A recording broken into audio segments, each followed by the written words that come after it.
Ladies and gentlemen, welcome back to another episode of the Working in Hockey podcast. I'm your host, Nick Bowins, and today I'm super excited to be joined by a buddy of mine in the hockey marketing space, Noah Goren, a guy who's been in and around the game, in and around in hockey marketing since Lane Hudson was like in middle school, Cole Caulfield was maybe in high school. Noah, how you doing today, man? What's going on, buddy? How's it going? Everything is good. I'm excited to chat here. This has been a long time coming, and you're a dude that's seen a lot of different avenues within the game.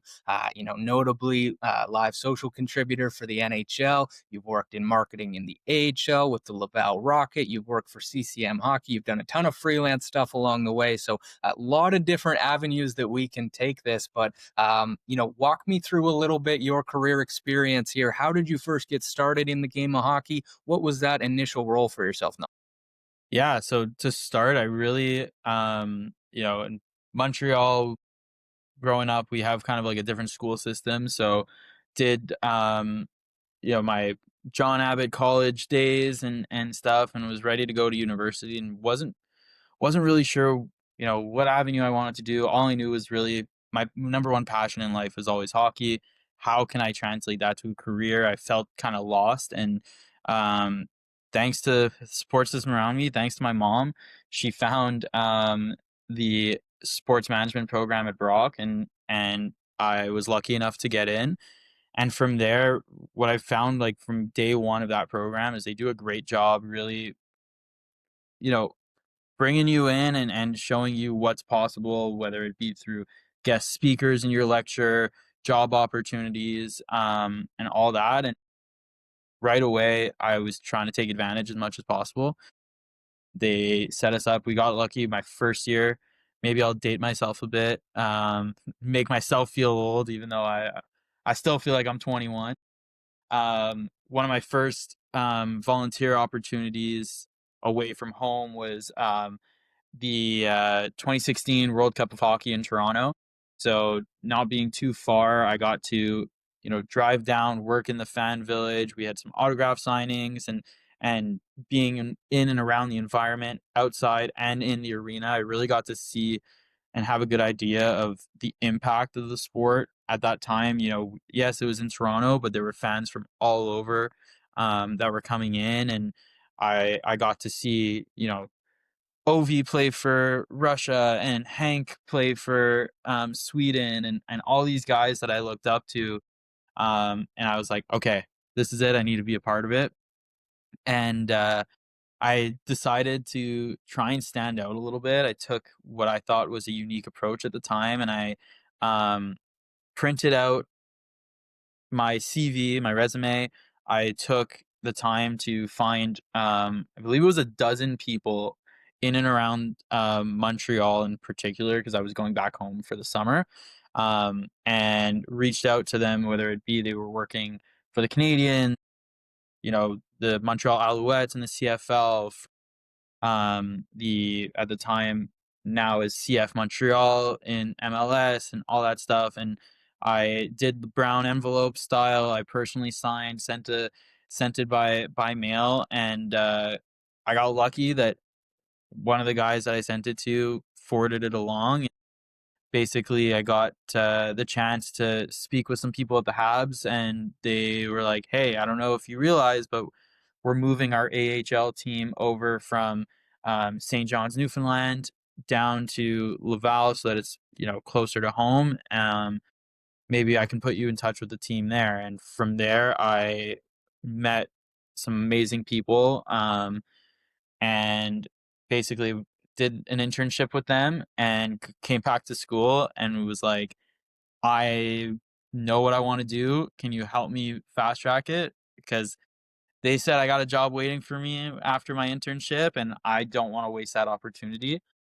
The school was great in helping support me, and basically they found ways. I was a little crazy maybe, but I was doing 6 classes a semester plus some summer classes to really try and speed along my process. And I was doing 3 online, 3 in person. So Monday, Tuesday, Wednesday, I would be in class. I'd be sitting there, no problem. And then Wednesday evening, I would drive back to Montreal, the Laval Rocket were oftentimes playing on Friday or and Saturdays.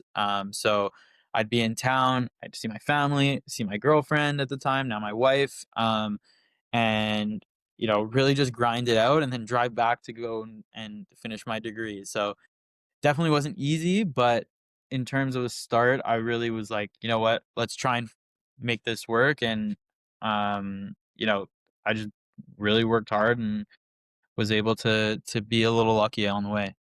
Dude, that's an awesome story, and I'm glad you touched on it. I know we've chatted about it before, but like it just changing the channel, right? Everybody's going on LinkedIn, everybody's emailing. Those can work, but changing the channel or the distribution, mailing your resume, like it just gives you that higher percent chance to stick out, right? I think the same thing with working in hockey. It's a newsletter instead of a job board. There's a million job boards, but now it's in a different medium. It's on Instagram, it's an email. It sticks out, right? So I think that's such an awesome way that you went about it, mailing physical letters. Has anybody mailed you one in any of your prior roles? Have you seen that with any other resume submissions?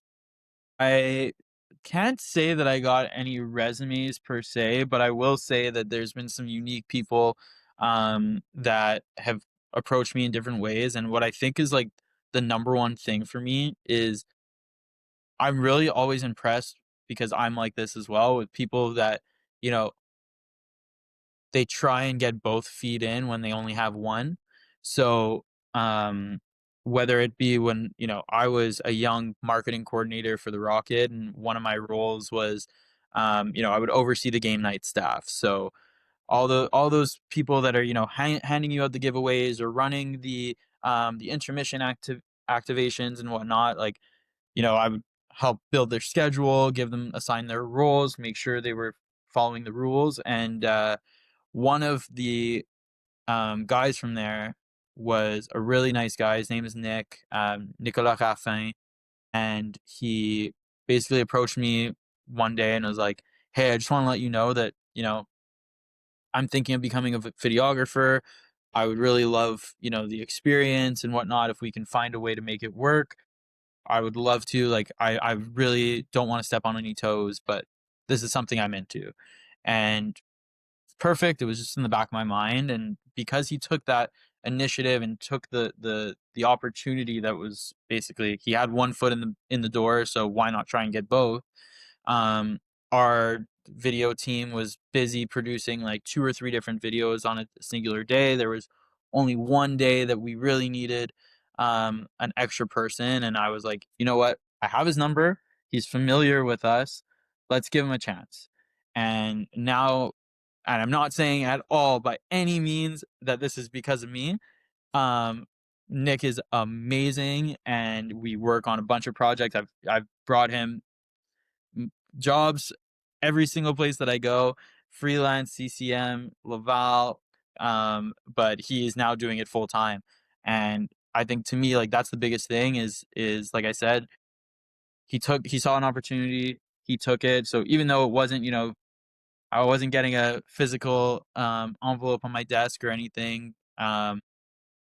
Even like I'll get Instagram messages or meet people at events, but I think like those are the moments. Like to me, the biggest thing is take advantage of your opportunity and your moment because you never know if it's gonna happen again, and you don't want to be that guy that's in the shower 2 days later being like, ah, damn, I really wish that I said that to him or to her. Like that would have been so that was my shot, and whether it's dating like and having that in your head or an opportunity, you never know when when that opportunity is going to come again, so take advantage of it. I think that's super well said. It's taking advantage of the opportunity. It's finding a way to stick out, and like you said with Brock, it was a little unconventional. I think you called it crazy. I won't, but you were going back and forth from St. Catharines to Montreal to make it work. It's about finding a way to make it work once you get that opportunity. I think that's such an important lesson, especially young or early in careers. I want to go back to Brock quickly though, because I think it is such a positive ecosystem ecosystem for sports. And I think For sure. Kyle Dubas is obviously like the poster child of Yeah. Brock sport management. Maybe NHL GM isn't attainable for you or me, but I think in general there's so many paths and people that come through that program because you're in an environment or an ecosystem where you're surrounded by people who are like-minded, similar interests. They all want to work within the game. People go above and beyond, right? Speak a little bit more to your experience there, just being around so many, passionate sports people who can bounce ideas off one another. You chit chat about the different opportunities out there and the different paths people can take, right? 100%. I think for me, it was really an eye opener. I went there, honestly, like I was a bit homesick. I was nervous to be away from home. I've only ever known the friendly confines of home. So to all of a sudden go into a different environment where forget about even, not knowing anyone, but not even being able to like for me, the underlier was always I can connect with someone over, the Montreal Canadiens or whatever that may be at other jobs and stuff because it's what I know best. And no one wanted to hear that because it's Leafs land, right? And all of a sudden, slowly but surely though, you start to build the relationships and really see that, you know, at the end of the day, it doesn't matter what team you're cheering for. It's or, how you got into this. Like we were all there together because we wanted to make our career in sport. And I learned so much just from the fact that like the different roles and stuff, like at the time going there, it was always like, okay, you're working in hockey ops, sales, or marketing. And it was just like that was kind of for me what I knew at the time.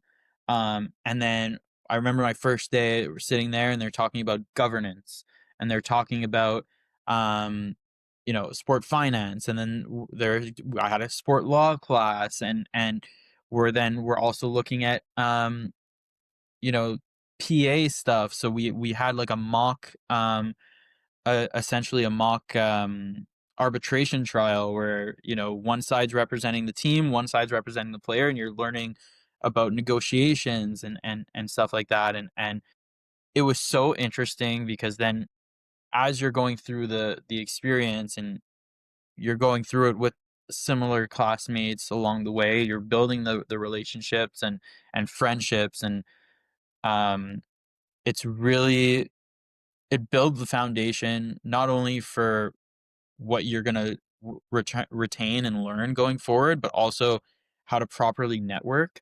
I think that that's really important, and I think to a degree with social media, it's something that's lost. Like I use my Instagram as the same way that I kind of use my LinkedIn.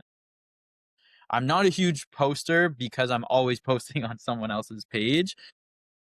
However, when I do post, like, I think it's important because that's what I wanna say, or if I'm sharing something, it's a direct reflection or value of either something I'm proud of or something that, um, I want to communicate.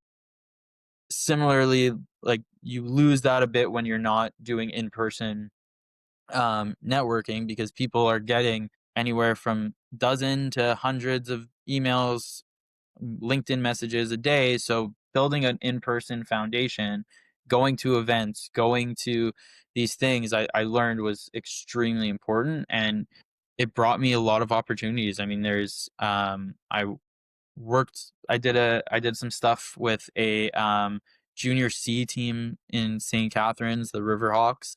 And we were at the rink once a week. We were doing promotions, sales. We were, helping sometimes bring down different equipment and stuff like that. And we met some great people, and through them, they were able to put us in touch with some others and get in touch with the school and vouch for us. And really, then we were kind of a group of guys and girls that would work on a lot of projects together and make it we really were starting to like develop and make it known okay, this is the avenue we want to go in terms of marketing and in sport.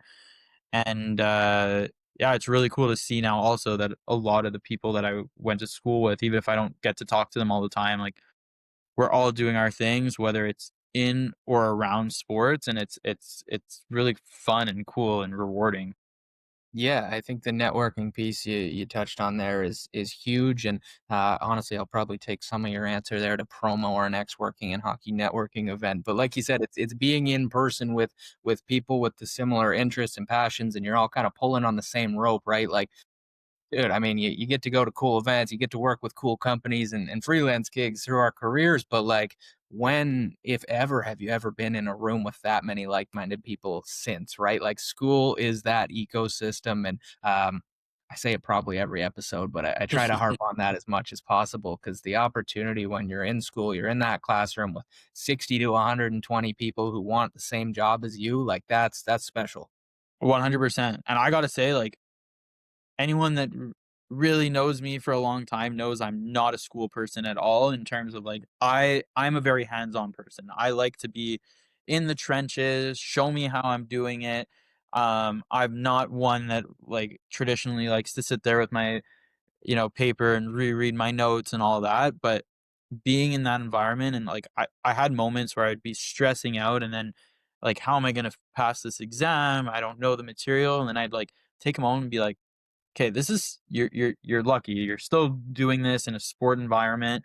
Yes, it's finance and you don't love math, but okay, it's sport finance. So how can we take, the salary cap and work it in a way that you understand? Or how can we take where, I remember we were doing something in regards to ticketing and a team sale that involved the sale of the arena and all that, and you're just like, okay, hold on, this can be different, and I think that's where like finding your passion early on like is a blessing. Like I know there's a lot of people out there that aren't able to necessarily have their passion translate into work, and I feel really fortunate that so far I've been able to make a career out of the thing that I'm most passionate about. Absolutely, yeah, and I guess, the next step in that career, like you've touched on, was going from an intern with the Rocket to, full-time marketing coordinator there. I think sometimes minor pro or even the AHL get a bad rap for being, smaller town, smaller market, you wear a lot of hats, it's a lot of gigs. I don't think that applies to Laval, Toronto, definitely some other markets too, but Montreal, Quebec, everything is so hockey crazy that I imagine it basically felt like an NHL team being there with the Rocket. What was that experience like? What were some of your core responsibilities, day to day duties as a marketing coordinator there? Yeah, so it was really unique because when I first started, we didn't have a team. So we were not able to, show off a jersey. We were not able to show off the or talk about the players. So it's like, how are we gonna find ways to market this team and get people interested and be there on opening night in a brand new building that had honestly at the time like no character to itself either, no reputation. And that was really something that I was intimidated by at first, but the more that we got there, like, you know, we had a great team. Um, and again, like you say, like we wore a lot of hats, but um, the team that basically brought me in as an intern was led by Sebastien Vaillant, who's now the um, head of partnerships, if I'm not mistaken, at the Canadians. So he also is like really got to rise in the ranks within the organization.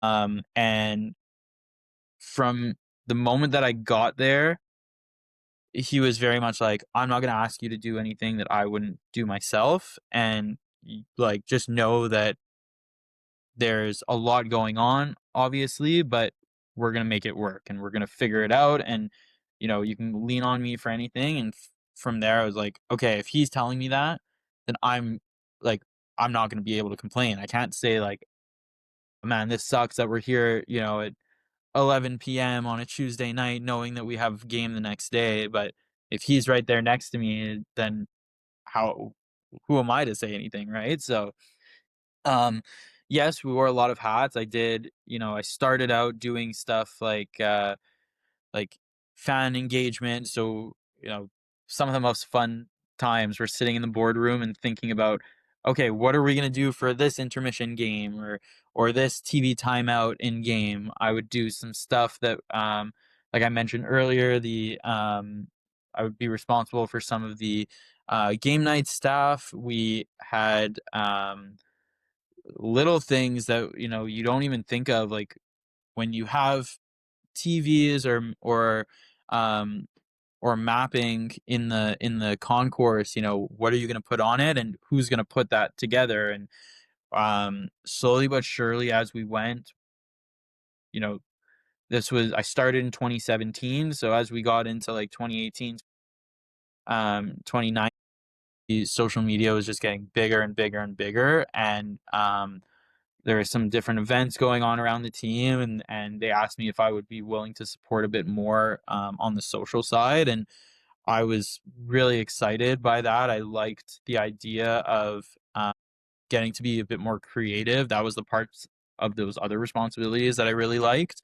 Um, and, as a result of that, I got to learn the inner workings of a team, what goes into it, how to really, like, even the staff, how they react, whether it be after a loss, after a dangerous play, if the team's had a bad period, how to be around the team pregame, respect the space, but then also I got to really build a good relationship with the coaching staff and the players, and that because especially after the first year, they saw how I handled myself.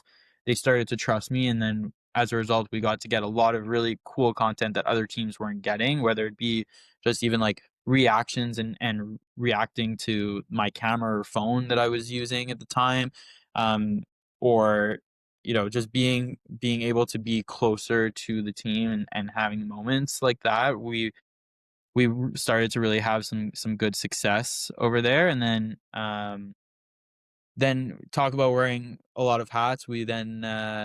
I was lucky enough to be one of 2 marketing people to be asked to be a part of the bubble for the Laval Rocket, in the 2020 season. So, or 20, I guess it was 2021 season. They played it out of the Bell Center to no fans. And I did everything from help remotely do game presentation, timing, and all of that stuff to, you know, get headshots done, do a mini car wash. For those who maybe don't know the term car wash, it's like every team does it every year. It's their media day. And you go station to station. It's tough to run when you're only 2 people, but I was also doing then PR. I would make sure that the visiting team had the lineups and all that stuff, so that, like, it was crazy. Like, it's crazy looking back because, I'd go in every morning, I'd get a swab shoved up my nose and tested, and then, you know, you basically feel like you're a player. I was, working on my laptop, and maybe if I got lucky, would take a small little nap in between the games because I knew that then, okay, cool, we're going right back at it. I'm gonna be, you know, here and with the team as they arrive for the game. I would get to, like, have such a unique experience. I sat in on video sessions with the team, and it was really cool because the coaching staff was made up of Joel Bouchard, who played in the NHL, and then he's been around in junior and AHL now forever. Um, Daniel Jacob, who also worked with Joel, even with Team Canada and stuff, and Alex Burrows before he joined the Canadians too, which I was a really really cool experience just to be accepted by those guys as well. And I used to watch Burr when slay the dragon against the Chicago Blackhawks in 2011 and stuff like that, and now to be like watching him explain to to pros, how to win a face-off, like, it was just such a unique experience. And, yeah, as I kind of went, it went from I was still wearing a bunch of different hats, but it was more kind of pigeonholed into, like, social and communications. Because again, like, if you look at Montreal or a lot of other teams, they'll have, the Canadians have, I believe, 4 people on their communications staff. Like, we had 1 person, and so as social, because we had the proximity to the room as well, we would, okay, who are you looking for to who needs to be interviewed? Okay, I'll go get them for you and stuff like that. And you just learn, like, to communicate really well. You rely on those around you, and yes, it's a lot of long hours and stuff, but as long as you stay true to who you are, like, it's worth it in the end. Yeah, I think that's an awesome kind of synopsis of life with a team, right? All the crazy turns and curves it takes you on, and COVID being a wrinkle, the bubble being a wrinkle. But like you said, it's so interesting to learn how to be around a team like that, right? And it's different than working with a brand or a league or whatever it may be. It's obviously not sitting in a 9 to 5 corporate office like this. You got to learn how to react when the team wins or loses, or there's an injury or there's a trade, and the guys are reacting. So that in and of itself is such an important learning curve in sports, like you touched on. But I know you also spent about 3 years as a live social contributor with the National Hockey League. For those who don't know, can you explain that role a bit, Noah, and what that looked like for you over your time there? Yeah, for sure. So, an LSC, as they call it, is there's essentially one in every city on every single night that the NHL is playing. So, I, of course, based in Montreal, was working out of the Bell Center, and basically, um, the league found that, from my understanding, um the away teams weren't getting the same kind of coverage if they didn't have the same budget as other teams to travel. And so what they did was they created this program where um content creators are essentially in the building, capturing everything from walk-ins and giveaway distribution to warm-ups and big goals and moments, and then uploading that to some platforms so that way both the local team, the league, and the visiting team can access it and have content for the night. So whether that be, like I said, like a big goal or whatnot, like that also was really cool because I got to make contacts or speak to people all across the league. And I'd reach out the day of, find out, hey, I'm going to be your LSC tonight in Montreal, is there anything that you're looking for? And let's say, they would say, hey, yeah, that's great,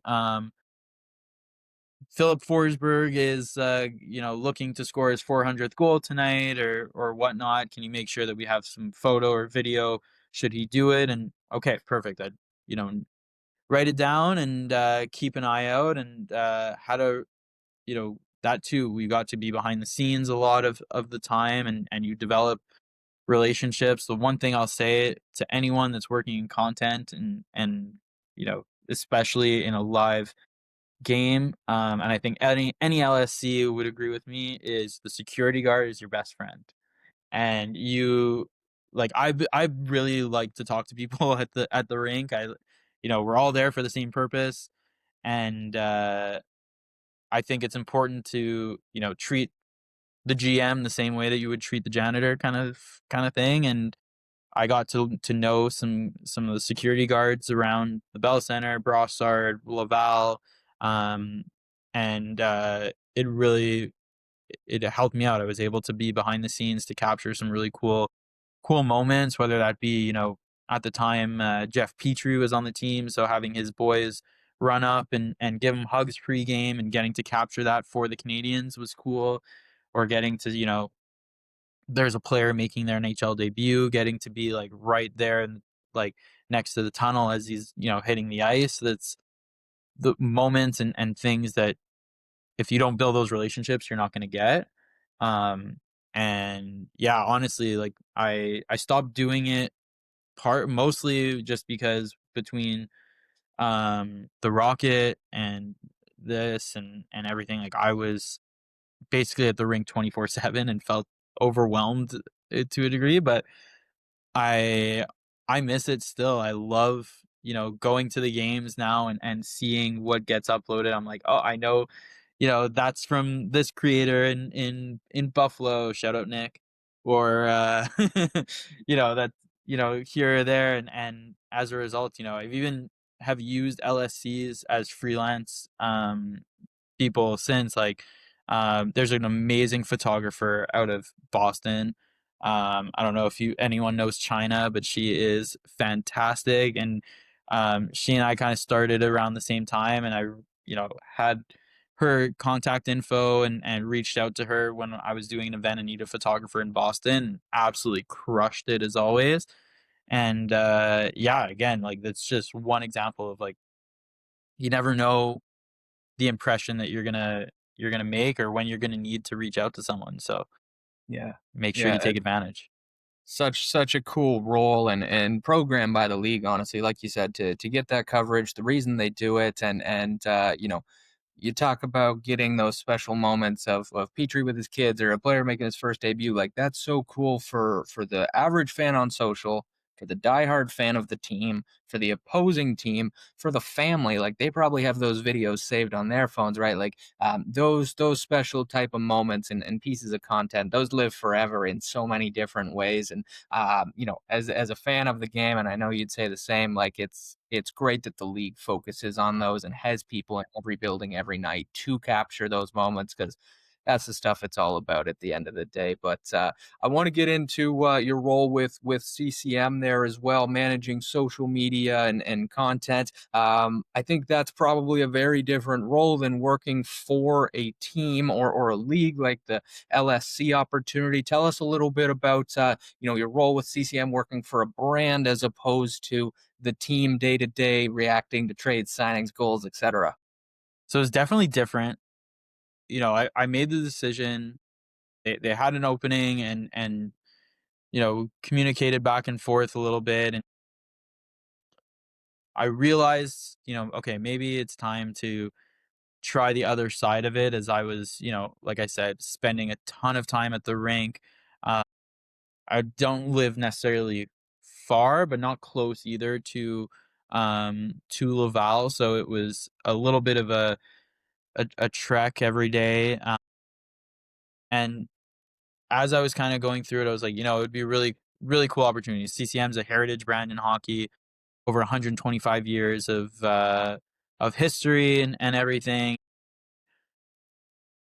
This just seems like such a cool opportunity. And when I got there, I realized like it was very different, but it was really cool. And one of the like coolest things was my boss at the time, Justin Reynolds. My first day, he and our old colleague Dale, they came up to me and they're like, "So it's your first day, but in 5 weeks, we're gonna be doing a event with Connor McDavid at All Star in Florida, and we have no plan.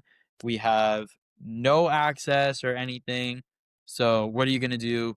Go." And I was like, "Okay, let's see what we're gonna do here." And it was a really cool opportunity because number one, I was just like I felt trusted right away. I was given the keys to the car and was like, "Go drive, figure out where you're going."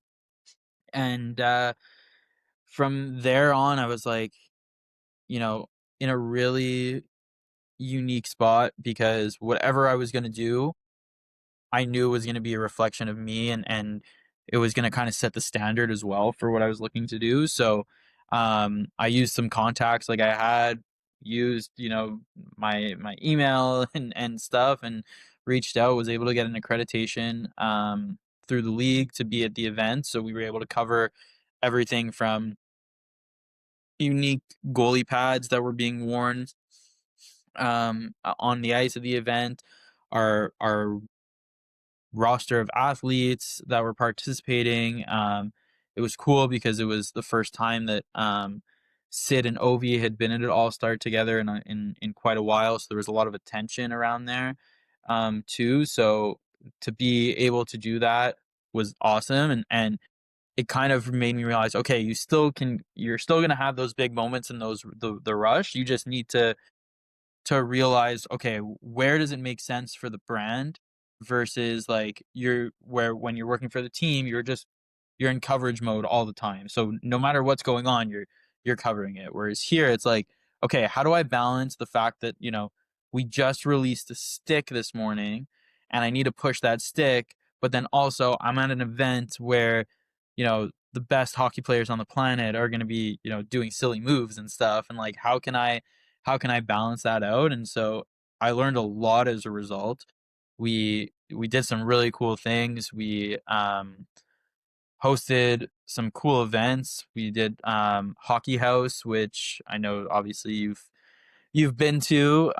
We did some more grassroots work as well within the community, and just really went from like, okay, like I said, let's step away from like the day to day, but I'm going to build out my calendar and we're going to do it around the product launches. And then from there, let's fill it in by what's going on in hockey. And so for the first time, I got to look at, okay, this isn't just the NHL and AHL schedule, but what's going on internationally, what's going on PWHL, what's going on, in college, and really start to learn the inner workings of a brand like this where, they have certain teams and certain players that they're affiliated with, and okay, we cannot speak about this player even though they're wearing our product because in his contract they're not, you know, a um a social endorsed athlete. And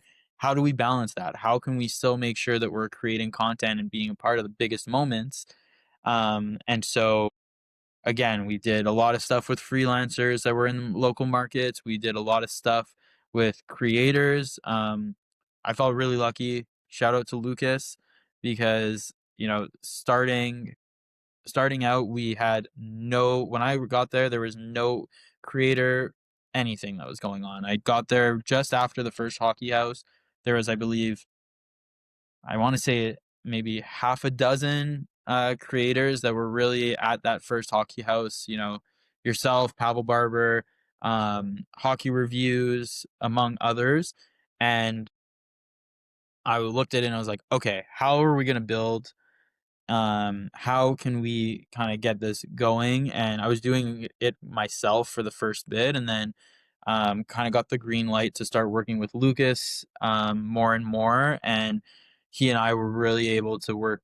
I think we worked really well together, and um, I was really, really proud also of the impact that on a human level that I was able to have on some of these creators, like people that I found at the time that let's say had use Chelsea Dinnen Dream Hockey for an example. Like She's the best.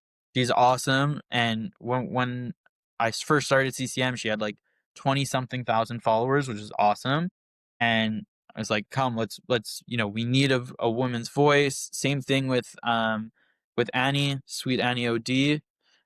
She's, a different side, more fashion. She's like, "I wanna start skating. I wanna get into hockey," and I was like, "Perfect. I'm gonna send you gear. Let's do this. Let's get you on the ice." And when I announced that, I was no longer at CCM, what I thought was really cool was that, like, a lot of people that, spoke to in that regard reached out or sent a comment or a note that, you know, "I'm gonna be missed," or, "Looking forward to seeing what's next." And to me, like, I always, if you can't tell, I love the human element of sport. I love the emotion behind it. I love the passion, and I think that that's the part that I was most proud of was that, okay, like, what I did wasn't just, like, sending a hockey stick to someone in, another time zone. It was actually making a difference and help them build and grow not only as a channel, but as a person as well.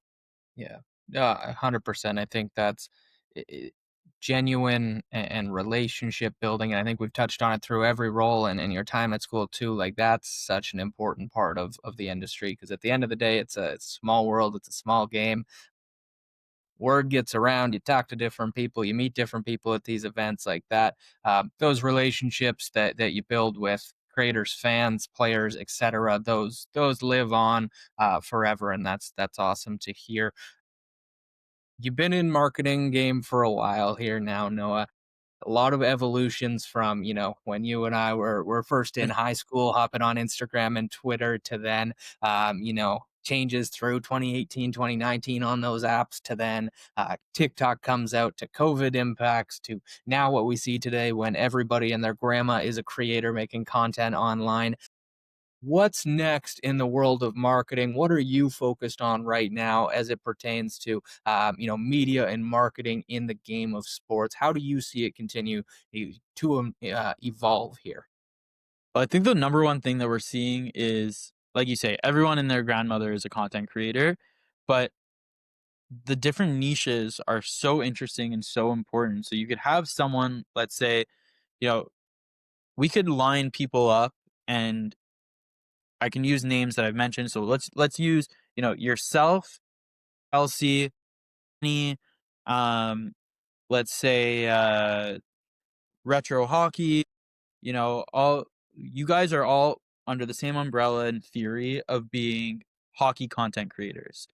But when you really break it down, everyone has their own niche and has their own way that they're looking to impact the sport and their audience. And I think that, like, the more what we're seeing is that niches are important. They're working, and not everything has to be crazy high end either. And that is allowing people to afford the opportunity to really shape who they are and their audience as a result. And I think that's going to continue to evolve. I'm sure that there's going to be a number of other platforms, and we kind of saw it a little bit a few years ago when Be Real really kicked off. And, like, we don't want things to be always like 100% polished or taken with this $3,000, $6,000 camera. We're like, everyone's got one in their pocket these days, but it's how are you going to use it, and how are you going to use your voice and your personality to shape it and maximize it. And at the end of the day, I think that when what's really cool right now, and we're only starting to see it in hockey, but I'm telling you, I'm so convinced that over the next 5 to 10 years, it's just gonna completely grow, and it's gonna mirror what basketball and football has been doing, in that the hockey players are going to realize and maximize the power that they have on social, and that they're going to do more as a result and become their own media empires. And we can take a million examples, like Devin Booker at the Olympics last couple of years ago, Alona Mar at the Olympics, and just now in general. You take the Kelsey brothers, and we're slowly starting to see it. You're seeing, you know, Mac and Will Smith are creating stuff, and the Sharks are kind of getting on that, whether it be through podcast appearances or other. The Kachuk brothers just started their own podcast as well. We're getting viral moments through, other podcasts, your own, Chicklets, Empty Netters, What Chaos. And it's all of you guys, even just podcasters, are having your niche avenues. But now the players need to realize that their voices matter so much and have that positive impact going forward.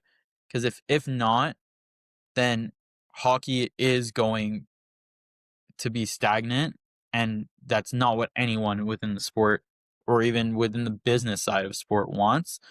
We want constant growth.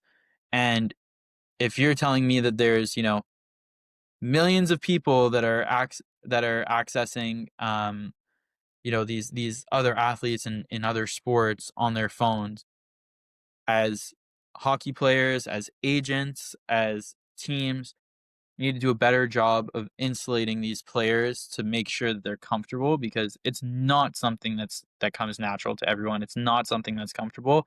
And I'm not saying that we need to have 30 influencers in and around every single team, an NHL locker room, AHL locker room, PWHL locker room, etc.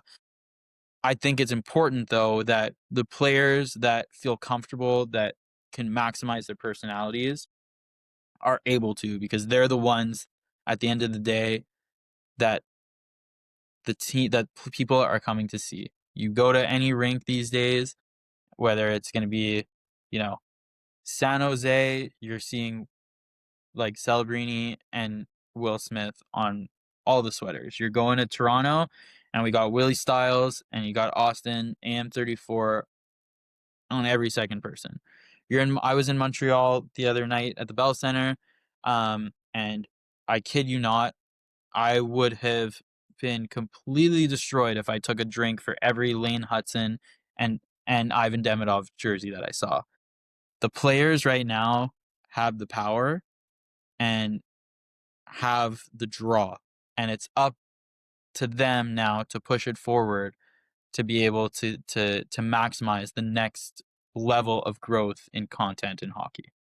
I couldn't agree more. I think the players are the vehicle that keep driving us forward, and like you said, some guys are starting to realize that, lean into that. Some teams are starting to realize and lean into that. And I think what you said about equipment for creators or otherwise too is super important, right? Like this working in hockey is not a mass production, folks. We're on personal laptops here with a $20 a month recording tool. I use my iPhone 13 with a screen crack to record everything. Right, like it's possible for anybody to get into this, and I think that's what's so exciting about marketing and how people can kind of grow their brand, their network, their relationships today. But dude, this has been awesome. I think you and I could probably go on this stuff for 6 hours. We're gonna need to do more, 100%.